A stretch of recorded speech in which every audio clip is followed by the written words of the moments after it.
त्यानंतर अजून कदाचित एखादी मॅच होईल अशी अपेक्षा आपण या ठिकाणी करूया. सूर्यास्त अगदी उठाणं आपल्याला पाहायला मिळतंय, परंतु जेवढा स्पीडअप तुम्ही घ्याल तेवढा खरं तर कदाचित एक मॅच अजूनही होऊ शकते, परंतु त्या मॅचवरती डिपेंड्स आहे.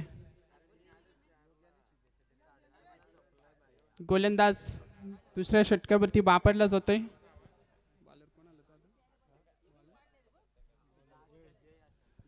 जय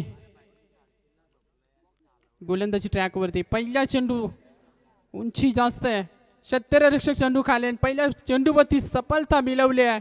गोलंदाज जैन बघा एकत्र येऊ नका, जर कॅच पकडले किंवा कुठले टीम मीटिंग करू नका प्लीज.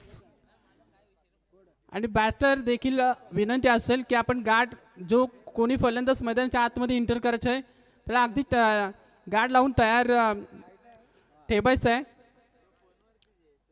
नवीन फलंदाज इंटर होतोय मैदानाच्या आतमध्ये. मयूर पार्थी मैदानाच्या आतमध्ये दाखल होतं आपण पाहतोय. अगदी मागच्या मॅचमध्ये चांगला खेळ दाखवलं होतं मयूरनं, तोच मयूर मैदानाच्या आतमध्ये पाहायला मिळतोय. गोलंदाज जय पुन्हा एकदा या मॅचमध्ये चांगली वापसी करत असताना पाहायला मिळतोय. पहिल्या सुरुवातीच्या षटकामध्ये तब्बल 17 धाबा योग्यच्या षटकामध्ये आपण पाहिला, परंतु या षटकामध्ये कमबॅक बॅटची कडा जबरदस्त जेल कॅरी केलाय आणि दिलाय हा दुसरा धक्का या षटकामध्ये. फलंदाज मयूर पाक to the pavilion.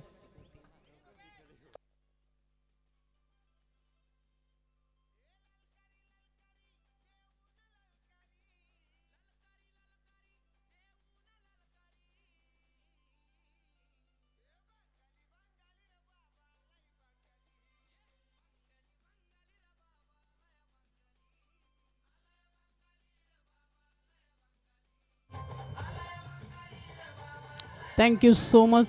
Thank you DJ. सन्माननीय लक्ष्मण दादा भला यांचा या मंचावरती शुभ आगमन होत आहे आणि दादांचा सन्मान आम्ही या मंचावरती करतोय. लक्ष्मण दादा भला यांचा सन्मान आम्ही या मंचावरती करतोय. आयोजकांना विनंती करतोय की आपण हा सन्मान या ठिकाणी करायचा आहे स्वतःच्या फॉलोथ्रूमध्ये. आणि इथून मात्र विकेट हॅट्रिक संपन्न खरे तर होते.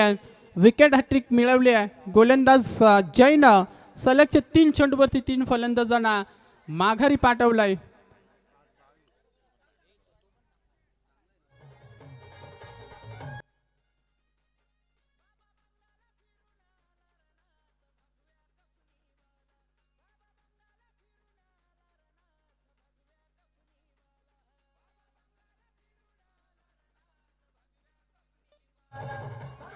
Thank you so much. Thank you DJ. सलगचे 3 चेंडूवरती 3 विकेट.